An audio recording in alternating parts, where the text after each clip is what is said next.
کسی ملک پر ایک بہت ظالم بادشاہ حکومت کیا کرتا تھا اور اس کے وزیروں کی اکثریت کوشامبیوں پر مشتمل تھی، اور وہ اپنی رعایا کو ستانے کا کوئی بھی موقع ہاتھ سے نہ جانے دیتا تھا۔ اور اس کی ایک بری عادت یہ بھی تھی حضرت کہ وہ اپنے کسانوں کے گدھے بگاڑ میں پکڑوا کر انہیں اس سے حاصل ہونے والی روزی سے بھی محروم کر دیتا تھا۔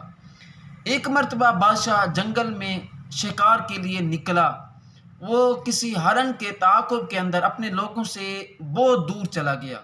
اور وہ کبھی ادھر بھاگتا کبھی ادھر بھاگتا کہ میں اپنے لوگوں سے جا ملوں، اپنے وزیروں سے جا ملوں۔ خیر وہ ایک کسان سے جا ملا، اور وہ کسان اپنے گدھے کی ٹانگ توڑ رہا تھا۔ تو کسان نے سلام کیا، آگے سے بادشاہ نے سلام کا جواب دیا۔ تو بادشاہ نے پوچھا کہ تو اس گدھے کی ٹانگ کو کیوں توڑ رہا ہے؟ کسان کو یہ معلوم نہیں تھا کہ سامنے کھڑا ہونے والا شخص یہ بادشاہ ہے۔ تو کسان نے آگے سے جواب دیا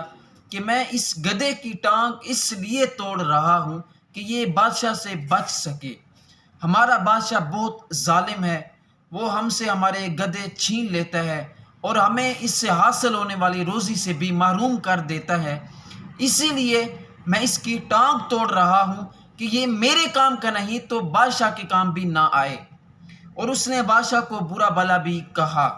خیر اتنی ہی دیر میں بادشاہ کے وزیر آ گئے اور بادشاہ کو اپنے ساتھ لے کر چلے گئے۔ اگلے دن دربار میں بادشاہ نے اس کسان کو پیش کرنے کے لیے حکم دے دیا۔ وزیروں نے حکم کی تعمیل کی، کسان کو پکڑ کر لے آئے، اور کسان کو اس بات کا بھی علم ہو گیا کہ میں نے کل بادشاہ کو بہت برا بھلا کہا، اور اب بادشاہ مجھے نہیں چھوڑے گا اور مجھے سولی پہ چڑھا دے گا، میری موت آ چکی ہے۔ تو جب بادشاہ کے سامنے کسان کو پیش کیا گیا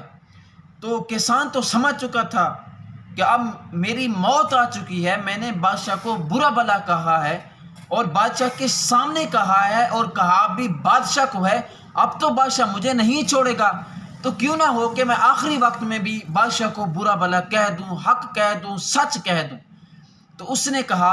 اے بادشاہ، یہ رعایا آپ سے بہت تنگ ہے، آپ کی لالچ سے بہت تنگ ہے۔ آپ کے وزیروں نے آپ کو تعریفیں سنائی ہیں، کبھی رعایا کا حال آپ کو نہیں سنایا،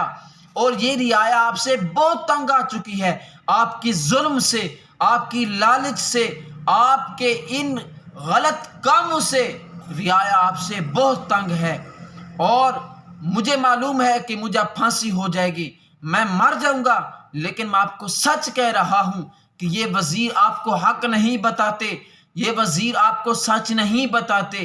یہ پوری رعایا آپ سے بہت تنگ ہے۔ جب وزیر نے اس کسان کی یہ باتیں سنی تو اس کسان کی باتوں نے بادشاہ کے دل پر بہت اثر کیا، اور کسان نے معافی مانگی لوگوں سے، اور پھر اس نے اللہ کی بارگاہ میں معافی مانگی، اور پھر بادشاہ نے ان وزیروں کو بھی بھگا دیا جن لوگوں نے بادشاہ کو بادشاہ کی تعریفوں کے اندر جال کے اندر پھنسا کے رکھا ہوا تھا، اور بادشاہ نے اس کسان کو بہت انعام سے نوازا کہ آپ نے میری آنکھیں کھول دی ہیں، آپ نے آج مجھے آ کر سچ بتایا ہے کہ رعایا کس کس چیزوں سے تنگ ہے، اور کن کن اعمال سے، جو ایسے میرے اعمال ہیں جن سے رعایا تنگ ہے، آج تو نے مجھے ان سے آگاہ کیا ہے، اس لیے میں تجھے انعام سے بھی نوازتا ہوں اور تجھے رہا کرتا ہوں۔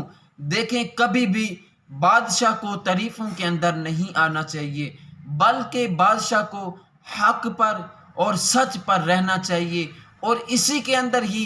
اس بادشاہ کی، اس حاکم میں وقت کی کامیابی ہوتی ہے۔